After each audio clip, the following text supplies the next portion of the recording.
جب بھی تلاوت اور قرآن مجید کا تلاوت قرآن کا نام آتا ہے تو سب سے سپریم نام پاکستان میں اور دنیا میں بھی یقیناً آپ کا ہے۔ اس کے پیچھے کوئی دعا ہے، محنت ہے، کس چیز نے آپ کو یہ اعزاز اور یہ اتنا امتیاز دی؟ جس شخص کے ساتھ یہ دو چیزیں ہیں وہ کبھی ڈیگریڈ نہیں ہو سکتا۔ واہ، He will be the successful person in the world۔ قاری صاحب، دنیا میں کتنے ملکوں میں آپ تلاوت قرآن مجید کر چکے ہیں؟ کبھی میں نے کاؤنٹنگ نہیں کی، مگر اگر میں یہ بتاؤں کہ پچھلی پوری صدی کے اندر شعبہ قرات کے اندر جتنے بھی دنیا کے قراء ہیں، کوئی ملک ایسا ہے جہاں آپ ابھی تک نہ گئے ہوں؟ آپ جو بڑے بڑے پرومیننٹ ملک ہیں، اچانک ایک کال آتی ہے تو کوئی فیمیل جو ہے اس کی کال ہے، تو اس نے کہا تھی کہ مسٹر قاری، whenever I listen to your music, your song، وہ ہندو عورت ہے، whenever I listen to your song I start shivering myself. I don't know what happened to me۔ تو میں نے کہا کہ actually when you listen to you call song۔ بسم اللہ الرحمن الرحیم۔ السلام علیکم خواتین و حضرات، welcome to doctor Abdulbasit podcast. ناظرین، آپ نے زندگی میں بہت سی پوڈ کاسٹ پروگرامز دیکھے ہوں گے، سنے ہوں گے۔ آج جو مہمان شخصیت ہمارے ساتھ موجود ہیں وہ اگر میں یہ کہوں کہ نہ صرف پاکستان بلکہ پوری دنیا، پورے عالم اسلام کی قابل فخر شخصیت ہیں، اور ہمارے ساتھ آج اس اسٹوڈیو میں موجود ہیں۔ یہ ہمارے لیے اعزاز ہے، بہت بڑی ہمارے لیے ایک آنر ہے۔ قاری سید صداقت علی صاحب، السلام علیکم سر۔ وعلیکم السلام۔ قاری صاحب، تھینک یو سو مچ۔ آپ کا جتنا شکریہ ادا کروں کم ہے، آپ نے ہمیں وقت دیا۔ آپ یقیناً بہت مصروف ہیں اور جو آپ کے کام کی نوعیت ہے وہ بھی بہت بابرکت ہے، تو آپ کا بہت شکریہ قاری صاحب۔ سر، پہلا سوال میں آپ سے یہ پوچھنا چاہوں گا کہ آج ماشاءاللہ پوری دنیا پہ آپ کی آواز سنی جاتی ہے، آپ کی تلاوت جو ہے وہ سنی جاتی ہے۔ اگر پیچھے مڑ کے اگر آپ دیکھتے ہیں تو پہلا جو سفر تھا، پہلی تلاوت، مقابلہ، اور کب یہ شروع ہوا، کس وقت، وہ کچھ یاد ہے؟ کچھ یادیں ہمیں بچپن کی شیئر کریں۔ ہاں ڈاکٹر صاحب، تھینک یو سو مچ کہ آپ نے مجھے اپنے پوڈ کاسٹ میں انوائٹ کیا ہے۔ پہلا کمپٹیشن جو میں نے اٹینڈ کیا ہے وہ 1961 کے اندر بچوں کا ایک کمپٹیشن تھا۔ BNR سینٹرز اس زمانے میں ہوا کرتے تھے، تو مال روڈ کے اوپر BNR سینٹر تھا ایک، جہاں وہ سگنل ہے پرانی انارکلی کا اور نئی انارکلی کا، اس کا مین کے اوپر، تو وہاں پر یہ کمپٹیشن تھا۔ پہلی ہی میری تلاوت تھی، اپیرنس، فرسٹ اپیرنس، اور اس کمپٹیشن میں میری شرکت ہوئی اس میں، تو اس میں میں نے گولڈ میڈل لیا تھا اس کا۔ ماشاءاللہ، یہاں سے میرا سٹارٹ ہوا ہے۔ اس کے بعد پھر ایسا ایسا انکریجمنٹ ہوتی گئی، آگے بڑھتے گئے الحمدللہ۔ پھر 1966 میں ریڈیو پاکستان میں انٹر ہو گیا، اس کا جو لوکل پینل تھا اس پر چلا گیا، اور 1969 میں پاکستان ٹیلی ویژن کے لوکل پینل کے اوپر آ گیا۔ اور اس وقت آپ کی ایج کتنی تھی؟ اس وقت میری ایج 19 سال کے تھے جب آپ پاکستان ٹیلی ویژن پہ آ گیا پروگرام سٹارٹ کیا۔ اس کے بعد پھر ایک ریڈیو پاکستان کا ایک پینل ہے، نیشنل پینل، ایک لوکل پینل ہے، ایک نیشنل پینل ہے۔ لوکل پینل میں تو مختلف قراء ہوتے ہیں، نیشنل پینل میں نیشنل وائڈ جو ریکگنائزڈ لوگ ہوتے ہیں وہ اس میں پڑھتے ہیں۔ تو اس میں میری سلیکشن 71 میں نیشنل پینل پر آ گیا۔ 1971 میں ہی میں نے پاکستان کو ریپرزینٹ کیا ورلڈ قرات کمپٹیشن میں کوالالمپور، ملائیشیا کے اندر۔ اس کی سلیکشن کے لیے پھر وہی کمپٹیشن کا سلسلہ تھا وزارت الاوقاف کی طرف سے، تو پورے پاکستان میں فرسٹ رینک کیا میں نے، پھر میں نے ریپرزینٹ پاکستان۔ پھر 73 میں پھر میں نے پاکستان کو ریپرزینٹ کیا، اور 73 کی تلاوت جو ہے وہ لائیو ٹیلی کاسٹ کی میری کوالالمپور سے پاکستان ٹیلی ویژن نے وہاں پر۔ تو اس طرح یہ سفر جو ہے اس کا آغاز ہو گیا۔ قاری صاحب، جب آپ 19 سال کے تھے، 20 سال کے تھے، اور اس عمر میں اور آج جس طرح ہے، یہ آپ، اللہ کا فضل ہے، آپ ماشاءاللہ ایک برانڈ ہیں۔ جب بھی تلاوت اور قرآن مجید کا، تلاوت قرآن کا نام آتا ہے تو سب سے سپریم نام پاکستان میں اور دنیا میں بھی یقیناً آپ کا ہے۔ اس کے پیچھے کوئی دعا ہے، محنت ہے، کس چیز نے آپ کو یہ اعزاز اور یہ اتنا امتیاز بخشا؟ ڈاکٹر صاحب، بات یہ ہے کہ محنت ہر شخص کرتا ہے، بڑے بڑے قابل لوگ بھی موجود ہوتے ہیں آپ کی فیلڈ میں بھی، آپ سے بہتر لوگ بھی ہوں گے، مگر اللہ کا فضل جو ہے یا کرم جو ہے وہ بڑے سلیکٹڈ لوگوں پر ہوتا ہے۔ اگر میں یہ بات کروں کہ قرات کی فیلڈ میں جو سب سے بیسٹ نام دنیا کے اندر ہے وہ میرے استاد شیخ عبدالباسط محمد عبدالصمد ہیں، بالکل، ہاں جی، ان سے بھی لوگ بہتر فنان اور مشاق اور قرات کے شعبے میں مستند لوگ اس زمانے میں بھی تھے، مگر ان پر اللہ کا خاص کرم تھا کہ قرآن پاک کے سننے اور پڑھنے کے ذوق کو جو دوام ملا ہے، جو ریولیوشنری اس کے اندر ایک چیز آئی ہے، وہ ڈیو ٹو شیخ عبدالباسط، قاری عبدالباسط صاحب، ان کے پڑھنے سے آئی ہے، اس سے پہلے کچھ بھی نہیں تھا، اور آج تک دوسرا شیخ عبدالباسط پیدا نہیں ہو سکا، آج تک۔ ان کی ڈیتھ 88 میں ہوئی ہے، 66 میں وہ پاکستان میں تشریف لائے تھے۔ ان کو دیکھ کر، ان کو سن کر موٹیویشن مجھے ملی، اور میں ہر چیز چھوڑ کر اس جگہ پر چڑھ پڑا۔ آپ ان کے ساتھ رہے، ان کے ساتھ وقت گزرا، وہ کچھ تھوڑا سا ہمیں یادیں شیئر کریں۔ میں عرض کرتا ہوں، تو بات یہ کہ جب کرم ہوتا ہے حالات بدل جاتے ہیں، تو ایک تو یہ چیز تھی، دوسرا یہ کہ ماں باپ کی دعائیں اور اساتذہ کی دعائیں، جس شخص کے ساتھ یہ دو چیزیں ہیں وہ کبھی ڈیگریڈ نہیں ہو سکتا۔ واہ، He will be the successful person in the world. اس سے سکسیسفل کوئی نہیں ہو سکتا۔ تو یہ بائی نیچر بلٹ ان ہونی چاہیے آپ کے اندر یہ چیز، پھر ہے دکھاوا نہیں ہے، کیونکہ دیکھیں دکھاوا مجھے دکھائیں گے نا، جو اوپر مالک بیٹھا ہوا ہے اس کو تو آپ کے نیتوں کو پتہ ہے نا، وہ تو دلوں کے ہاتھ انما الاعمال بالنیات، تو یہ چیز نیچرل بلٹ ان آپ کے اندر ہو، ماں باپ کا احترام، اساتذہ کا احترام، بزرگوں کا احترام، بڑوں کا احترام، بچوں سے محبت، عام دنیا داری میں حسن سلوک، یہ سب چیزیں جب ملتی ہیں تو پھر ایک شخصیت اوپر پہ آتی ہے۔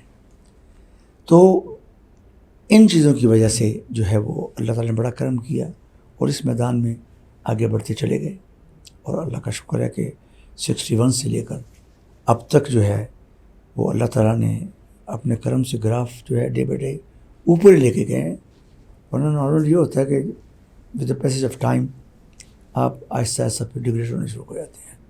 ابھی تک تو اللہ کا کرم ہے، اللہ کا بڑا کرم، اس نے بڑا مالک نے احسان ہے اس کا، بے شک، کہ اس نے ابھی گراف جو ہے ٹورڈز اپ جا رہا ہے، اور اللہ تعالیٰ اوپر ہی رکھے۔ آمین آمین۔ یہ بنیادی، یہ بیسک چیزیں ہیں۔ میں یہاں تھوڑا سا آپ سے پوچھنا چاہوں گا، میرا جو نام ہے وہ میرے والد صاحب نے قاری عبدالباسط صاحب کے نام پہ رکھا۔ میں نے آپ کی جو ایکسیپٹ کیا نا پوڈ کاسٹ، وہ بھی اسی نسبت سے کیا ہے۔ تھینک یو، آپ کی نسبت میرے استاد کے نام سے ہے۔ تھینک یو سو مچ سر۔ کچھ ان کی یادیں اور ان کے ساتھ اپنا جو وقت ہے، کچھ یونیک چیزیں، اتنی بڑی ہستی تھیں وہ کچھ ہمیں ہمارے ناظرین کو بتائیں۔ دیکھیں میرے وہ چونکہ آئیڈیل تھے، 66 میں ان کو میں نے سنا، اس کے بعد ان کے ساتھ میری ایک ملاقات کویت میں ہوئی، غالباً 76 میں یا 77 میں، پھر میں امریکہ چلا گیا۔ 85 میں ایک جگہ پر ایک کانفرنس تھی، تو اس میں وہ بھی انوائٹڈ تھے، میں بھی انوائٹڈ تھا اس میں، تو مجھے فرسٹ ٹائم ان کے سامنے پڑھنے کا موقع ملا، اور انہوں نے جس محبت سے سنا اور داد و تحسین دی اور دعائیں دیں اور شفقت فرمائی، میں وہ آج تک نہیں بھول سکتا۔ اس کے بعد پھر انہوں نے مجھے کہا کہ آپ مصر آئے میرے پاس، پھر ان کے پاس میں مصر گیا، پھر اس طرح میرا 85 سے لے کے 88 تک ان کے ساتھ آنا جانا لگا رہا۔ اسی دوران ایک سفر میں ان کا ایکسیڈنٹ ہوتا ہے کار کا، اور سامنے سے ونڈ شیلڈ جو ہے وہ ٹوٹتی ہے اور ان کی آنکھ میں لگتی ہے، ان کی ایک آنکھ ضائع ہو جاتی ہے۔ اچھا، قاری صاحب کی، شیخ عبدالباسط صاحب کی محفل سے واپس آ رہے تھے، راستے میں رات کو ایکسیڈنٹ ہو گیا، تو ان کے بیٹے حشام نے مجھے فون کیا کہ اس طرح والد صاحب کی ایکسیڈنٹ ہوا ہے اور یہاں پر علاج نہیں ہے تو وہ آپ کو یاد کر رہے ہیں. تو میں پھر اس وقت امریکہ میں رہتا تھا. امریکہ سے میں فلائٹ لی, میں مصر چلا گیا ان کے پاس. ان کو ملا, بات ہوئی ان سے, ڈاکٹر سے بات ہوئی. ان کا کہ ہمارے پاس یہاں علاج کوئی نہیں ہے, سنا ہے کہ امریکہ میں اس کا علاج ہے. میں نے کہا مجھے ڈاکومنٹس والا دیں, جو کچھ آپ نے ڈائگنوز کیا بتائیں مجھے. وہ میں لے کر امریکہ چلا گیا.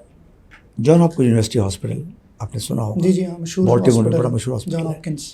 وہاں پر ایک ڈاکٹر اسٹارک تھے, ورلڈ ریناؤن آئی سرجن, اور ہمارے ڈاکٹر شوکت یوسف خان جو کہ آئی ڈپارٹمنٹ کے ہیڈ ہیں اتفاق ہاسپٹل کے اندر آج کل. اچھا, یہ اس زمانے میں امریکہ میں ہوتے تھے.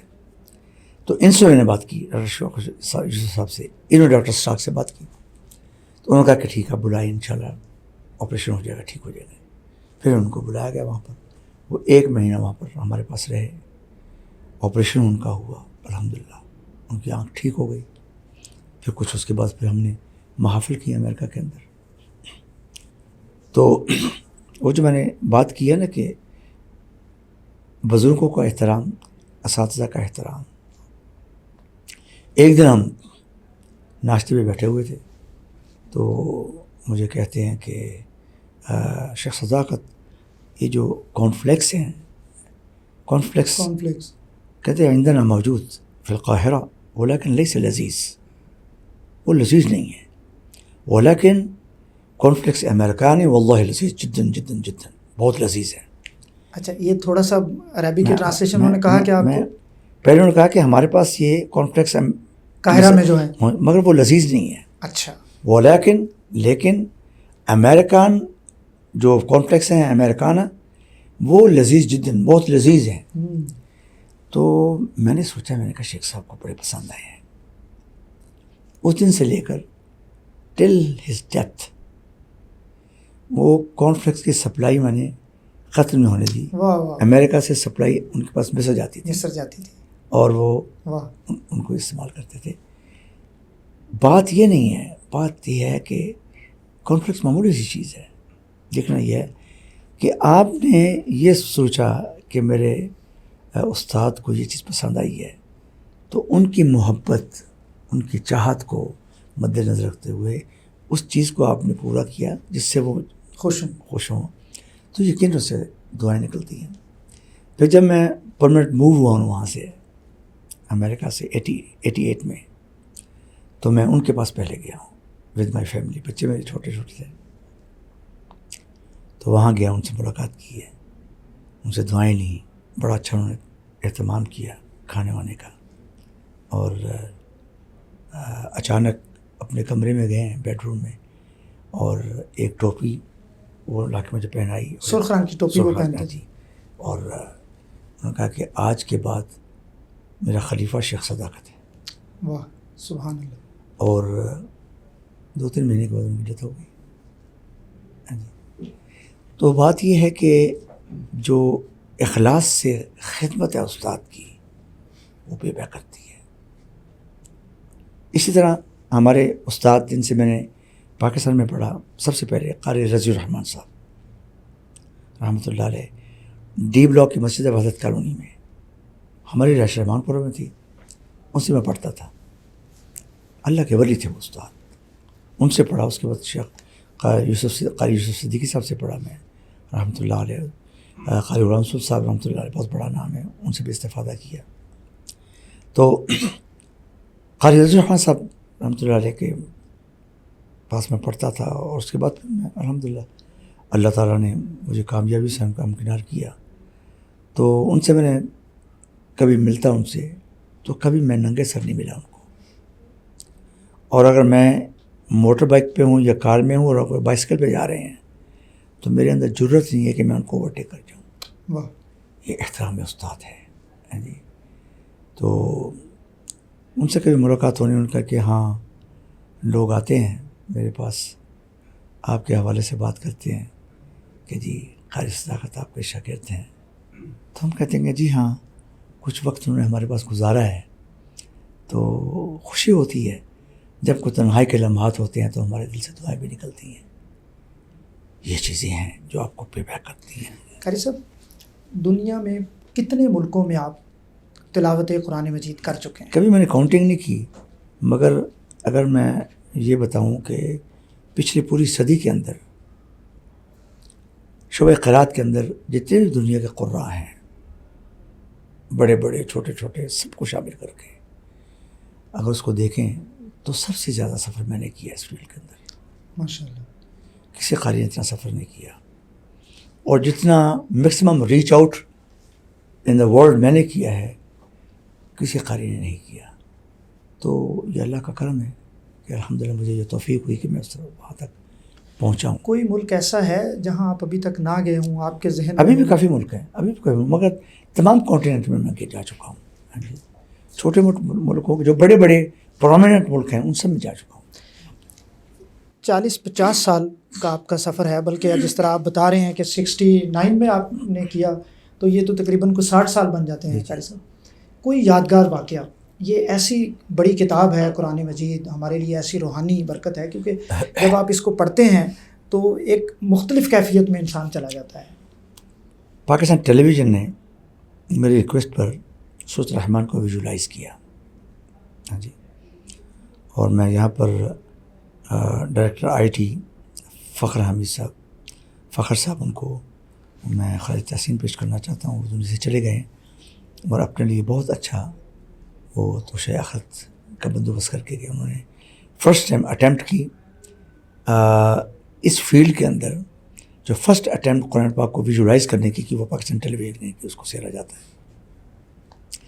اور اس کے لیے اس وقت ڈائریکٹر پروگرام تھے منزہ ہاشمی. اچھا، ماشاء اللہ. فیض صاحب کی بیٹی. فیض صاحب کی بیٹی. تو میں نے ان سے ریکویسٹ کی کہ آپ اس کو سورۃ الرحمن کو ویژولائز کریں. تو خیر انہوں ان کے ذہن میں تھی، بڑی ٹیلنٹڈ شخصیت تھی ماشاء اللہ. تو ایک دفعہ میں ٹور کر کے اسلام آباد پہنچا، اس وقت ڈائریکٹر پروگرام تھی. انہوں نے کہا جی قاری صاحب آپ کو ایک چیز دکھاتے ہیں. تو دیکھا تو وہ سورۃ الرحمن کو ویژولائز کیا انہوں نے، بڑا مزہ آیا الحمدللہ. اس کو پھر ایز اے سوینئر میں مختلف کنٹریز میں پاکستان ٹیلی ویژن کی طرف سے لے کے گیا اس کو.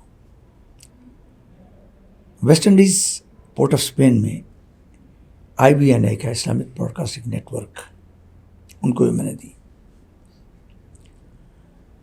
ان کو جب میں نے دی تو انہوں نے کوئنز ہال ہے پورٹ آف اسپین میں، بہت بڑا ہال ہے، میرا پروگرام تھا وہاں پر انہوں نے پلے کیا اس کو. ڈاکٹر صاحب میں آپ کو وہ مناظر بتا نہیں سکتا کہ جب اس کو پلے کیا گیا اور اس کے مناظر جب لوگوں نے دیکھے اور اس کا امپیکٹ اس کو سنا، ایک کوہرام تھا حال کے اندر، چیخوں کا اور رونے کا. اس مناظر کو، قیامت کے مناظر دیکھو. پھر کچھ سالوں کے بعد پھر میں گیا وہاں پر. اب تک جو میری انفارمیشن ہے کوئی 40,000 لوگ they converted into Islam by watching the images of سورہ رحمان. جی، جو پاکستان ٹیلی ویژن نے ریکارڈ. جی ہاں، اس کو ریکارڈ کیا. ایک دفعہ میں وہاں پر گیا تو اسی نیٹ ورک نے مجھے انوائٹ کیا، اس طرح انٹرویو ہو رہا تھا. تو اچانک ایک کال آتی ہے، تو کوئی فیمیل جو ہے اس کی کال ہے. تو اس نے کہا تھی کہ مسٹر قاری، whenever I listen to your music, your song، وہ ہندو عورت ہے. whenever I listen to your song, I start shivering myself. I don't know what happened to me. تو میں نے کہا کہ actually when you listen to you call song, it's not a song, it's a word of Allah subhanahu wa ta'ala. اللہ سبحانہ wa ta'ala. The words of Allah subhanahu wa ta'ala. When the words of Allah subhanahu wa ta'ala enter into your heart through the ears, it creates effects on you. Then you feel different things, you shivering, something like that. And because of that, can you okay, now I understand. بات میں چلا کہ وہ بھی مسلمان ہو گئی. تو اس قسم کے بے شمار واقعات زندگی میں. قاری صاحب یہ جو آپ کی تلاوت ہے جو سورہ رحمان کی ہے، میں آپ کو عرض کروں ہر روز صبح ہاسپٹل جاتے ہوئے میری گاڑی میں اس کو چلاتا ہوں اور سنتا ہوں. اور اگر کبھی میں اکیلا ہوں اور آواز اونچی ہو تو ایسے لگتا ہے جیسے گاڑی ابھی اڑنے لگ جائے گی، اتنی اس کی کیفیت اور اتنا سوز ہے اس کے اندر ماشاءاللہ. میں گزارش کروں کہ سورۃ الرحمن الحمدللہ بے شمار ہاسپٹلز میں ہمارے استاد شیخ البصر رحمہ اللہ ان کی آواز میں بھی اور میری آواز میں بھی اس کو as a treatment, spiritual treatment اس کو چل رہی ہے، آئی سی یو میں، سی سی یو میں، ایز اے تھیراپی لوگ سنتے ہیں اس کو، اور بے شمار لوگ کیور بھی ہوئے ہیں. کئی لوگوں نے مجھے بتایا بھی کینسر کے لوگ بھی پیشنٹ بھی کیور ہوئے ہیں. تو اس کا بڑا امپیکٹ ہوا ہے. اور میں گزارش کروں کہ بے شمار لوگوں کے آئٹمز ہوں گے.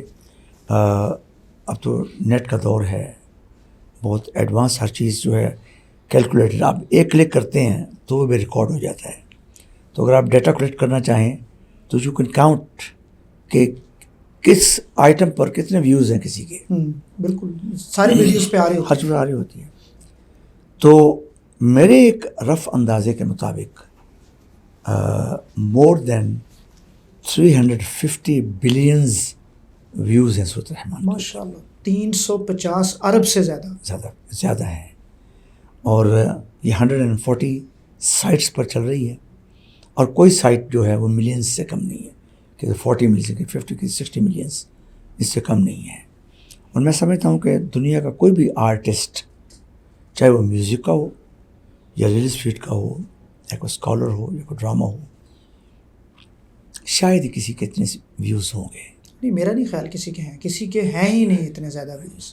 اور پھر ویوز کے ساتھ پوری دنیا میں اس کی ریکگنیشن.